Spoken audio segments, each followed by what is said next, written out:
नमस्कार दोस्तों, हिंदी साधन चैनल में आप सभी का एक बार फिर से स्वागत है। आज हम सभी जानेंगे आदिकालीन अपभ्रंश साहित्य। चलिए शुरू करते हैं। स्वयंभू देव, आप सभी को पता है अपभ्रंश के प्रथम कवि स्वयंभू हैं और इनकी रचनाएं हम देखेंगे पौम, चरियू, रिठनेमी चरियू, स्वयंभू छंद, पंचमी चरियू। अब हम ये देखेंगे नोट्स, इनका स्थिति काल क्या है, स्वयंभू देव की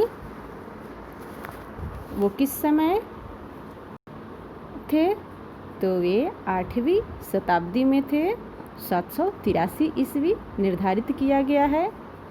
पौम चरियू रचना में भगवान राम के चरित्र का वर्णन किया गया है, अतएव इस रचना को डॉक्टर भयानी ने अपभ्रंश की राम कथा कहा है। एवं स्वयंभू को अपभ्रंश का वाल्मीकि कहा जाता है। आपसे ये प्रश्न पूछा जा सकता है कि अपभ्रंश के प्रथम कवि कौन थे, तो अपभ्रंश के प्रथम कवि स्वयंभू और अपभ्रंश के वाल्मीकि किसे कहा जाता है, ये भी प्रश्न हो सकता है। तो आप उसे स्वयंभू कहेंगे। रिठनेमी चरियू बहुत ही महत्वपूर्ण स्वयंभू जी हैं, इनके बारे में अच्छे से जानेंगे। अभी तक हमने 2-3 प्रश्नों को देख लिया। अब परीक्षाओं में ऐसे प्रश्न भी आते हैं कि रिठनेमी चरियू रचना में किसका चरित्र वर्णन है, राम, कृष्ण, विष्णु और ब्रह्मा, ऑप्शन में ऐसे रहता है। तो रिठनेमी चरियू रचना जो है वो कृष्ण के चरित्र के ऊपर वर्णन किया गया है। इनको अपभ्रंश का प्रथम महाकवि भी कहा जाता है। देखिए फिर से एक बार आप सभी का प्रश्न दोहराया गया। अब देखेंगे पौम चरियू अपभ्रंश की प्रथम करवकवध रचना। इसमें 7 चौपाई के बाद एक दोहा आता है। पौम चरियू में 12,000 श्लोक है, जिसमें 5 कांड एवं 90 संधियाँ है। इनमें से 83 संधियाँ स्वयंभू के द्वारा तथा शेष 7 संधियाँ उनके पुत्र त्रिभुवन द्वारा रचित मानी जाती है। परीक्षाओं में ये भी पूछे जा सकते हैं कि स्वयंभू के अधूरा रचना पौम चरियू को किसने पूर्ण किया था, तो उत्तर होगा स्वयंभू के पुत्र त्रिभुवन। ऑप्शन में स्वयंभू के पुत्र करके नहीं होगा, 4 अन्य कवियों का नाम हो सकता है, जिसमें त्रिभुवन पे आप टिक लगाएंगे। स्वयंभू के अनुसार पद्धरिया बंध के प्रवर्तक चतुर्मुख नामक कवि माने गए हैं। अब हम देखेंगे अपभ्रंश के और दूसरे कवि कौन से हैं, तो वे हैं पुष्पदंत। पुष्पदंत की रचनाओं को हम देखेंगे।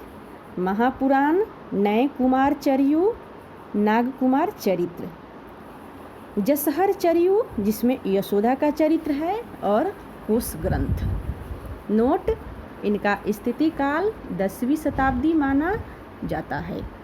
ये प्रारंभ में शैव मतानुयायी थे, किंतु बाद में अपने आश्रयदाताओं के अनुरोध पर जैन पंथ स्वीकार कर लिया।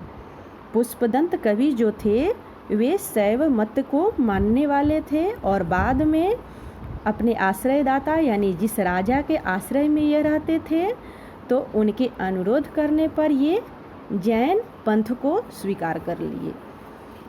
साहित्यिक, शिल्प एवं तात्विक दृष्टि से इनकी रचनाओं पर जिन भक्ति का प्रभाव देखने को मिलता है।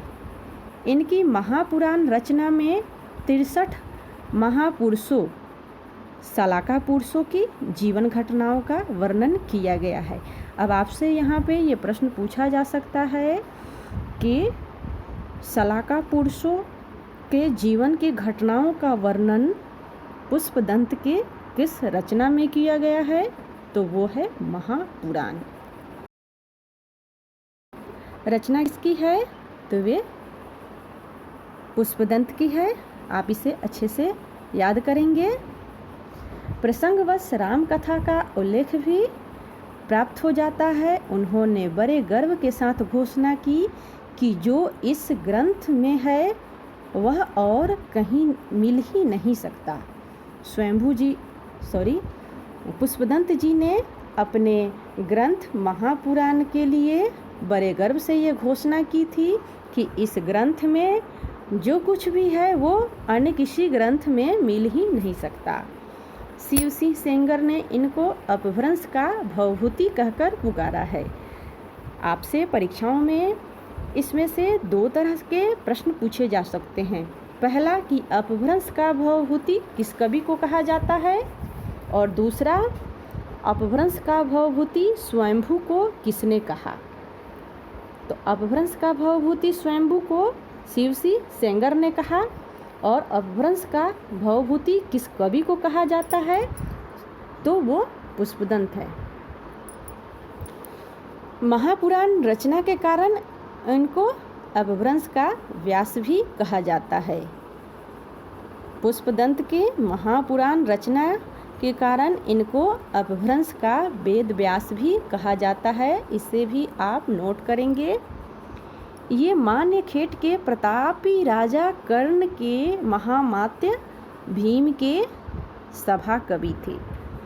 ये स्वयं को अभिमान मेरु कहते थे।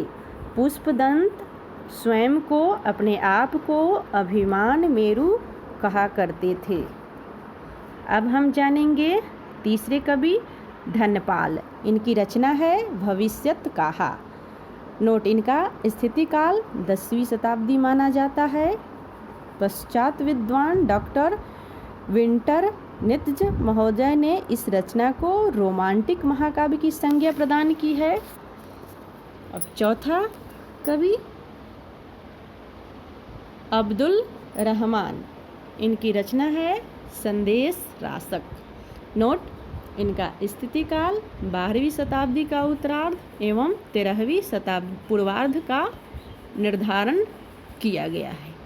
इनका स्थिति माना जाता है 12वीं शताब्दी का उत्तरार्ध एवं 13वीं शताब्दी का पूर्वार्ध काल। संदेश रासक एक खंड काव्य है। आपसे परीक्षाओं में ये प्रश्न पूछे जा सकते हैं कि संदेश रासक किस प्रकार का काव्य है, खंड काव्य है या प्रबंध काव्य है? तो आप इसे खंड काव्य मानेंगे। इसमें विक्रमपुर की एक वियोगिनी की विरह की कथा वर्णित है। इसमें अदर्हमान के नाम से भी इनको अदर्दमान के नाम से भी जाना जाता है। ये किसी भी भारतीय भाषा में रचना करने वाले प्रथम मुसलमान कवि माने जाते हैं। संदेश रासक श्रृंगार काव्य परंपरा की सर्वप्रथम रचना मानी जाती है। श्रृंगार काव्य परंपरा की सर्वप्रथम रचना कौन सी है? तो वो है संदेश रासक, और इनके कवि कौन है? अब्दुल रहमान। अब हम देखेंगे जोयुंदू उर्फ योगिंद्र। इनके ग्रंथ कौन कौन से ग्रंथ हैं? परमात्म प्रकाश और योगसार। नोट, इनका स्थिति काल 6वीं शताब्दी निर्धारित किया जाता है। अब देखेंगे राम सिंह। कवि राम सिंह, इनकी रचना है पाहुल दोहा। इनका स्थिति काल 11वीं शताब्दी निर्धारित किया जाता है। इस रचना में इंद्रिय सुख एवं अन्य सांसारिक सुखों की निंदा की गई है तथा त्याग, आत्मज्ञान और आत्मा के को महत्व दिया गया है। अब हम देखेंगे हेमचंद्र शब्दानुशासन। नोट, इनका स्थिति काल 12वीं शताब्दी निर्धारित किया जाता है। ये गुजरात के सोलंकी राजा सिद्धराज जयसिंह, इनका समय है विक्रम संवत 1150 से 1199 और उनके भतीजा कुमारपाल 1911 से 1930 उन्हीं के आश्रय में ये रहे थे। इनकी रचना सिद्ध हेमचंद्र शब्दानुशासन एक बड़ा भारी व्याकरण ग्रंथ है। इसमें संस्कृत, प्राकृत और अपभ्रंश तीनों भाषाओं का समावेश किया गया है। अपभ्रंश के उदाहरणों में इन्होंने पूरे दोहे या पद उद्धृत किए हैं। यथा देखेंगे, भला हुआ जो मारिया वहिनी महार कंतु, लज्जेज तू बयसी अहू, जय भग्गा धरु एंतु।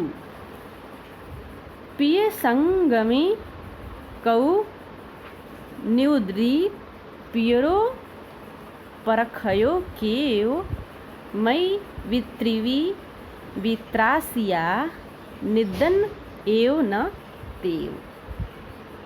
जय सोना आवई दुई, धरु काई अहो मुहु, तुज्जु वयणु ज खंडई तऊ, सहिए सो पीऊ, होई न मुज्जू।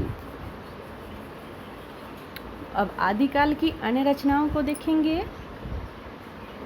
रचना का नाम और रचनाकार का नाम। रचना का नाम प्राकृत प्रकाश, इनके रचनाकार वरुचि। दूसरा पृथ्वीराज विजय, इसके रचनाकार जयानक। तीसरा कुवलमाला, इसके रचनाकार उद्योतन सूरी। नोट: कुवलमाला यह आदिकाल का प्राचीनतम ग्रंथ माना जाता है। अब ये आपसे प्रश्न पूछे जा सकते हैं कि आदिकाल का प्राचीनतम गद्य ग्रंथ कौन सा है, तो वो है कुवलयमाला। अब देखेंगे आगे। छक कंभोक एस, इनके रचनाकार अमरकीर्ति। भावना संधि प्रकरण, ये जयदेव मुनि की रचना है। वीर मायन, ये बादर दाढ़ी की रचना है। दोहा पाहुर, महचंद मुनि की रचना है। आनंद आनंदा आनंद स्रोत, महानंदी आनंद। संयम मंजरी, महेश्वरी सूरी। संत कुमार चरियू, ये है हरिभद्र सूरी। नेमिनाथ चरियू, हरिभद्र सूरी। धम्म परीक्षा, ये हरिसेन। प्रकृत व्याकरण, हेमचंद्र सूरी। छंदोनुशासन, हेमचंद्र सूरी। देसी नाम माला, ये कोश ग्रंथ है, ये भी हेमचंद्र सूरी की रचना है। अचलदास खिचीरी वचनिका, ये शिवदास गरुड़ का रचना है। वैराग्य सार, ये सुप्रभाचारी की रचना है। जीन पदम सूरी। पट्टाभिषेक रास, ये सार मूर्ति की रचना है। जिनेश्वर सूरी दीक्षा विवाह वर्णन रास है, ये सार मूर्ति की रचना है। जिनेश्वर सूरी संयम श्री विवाह वर्णन रास, ये सोम मूर्ति की रचना है। हरिवंश पुराण श्रुतकृति की रचना है। पज्जुन चरियु प्रदुमन चरित्र, ये श्री सिंह की रचना है। रत्न करंडत शास्त्र, ये श्रीचंद की रचना है। जम्बू सामी चरियु वीर कवि की रचना है। नेमिनाथ चतुष्पादिका, ये विनय चंद्र सूरी की रचना है। चुनरी, ये विनय चंद्र सूरी की रचना है। शांतनाथ देव व्यास, ये भी लक्ष्मी तिलक की रचना है। जिंदत चरित लखन की रचना है। अनुवय रयन पैर, ये अनुव्रत रत्न प्रदीप, ये भी लक्ष्मण की रचना है। सुकौशल चरित, ये रैधु की रचना है। सामंती नाथ चरित, ये रैधु की रचना है। पद्म पुराण बलभद्र पुराण, ये भी रैधु की रचना है। चंद्रचरित, ये यश कृति की रचना है। पांड्य पुराण हरिवंश पुराण, ये यश कृति की रचना है। तो दोस्तों, आप सभी को वीडियो देखने के लिए बहुत बहुत धन्यवाद।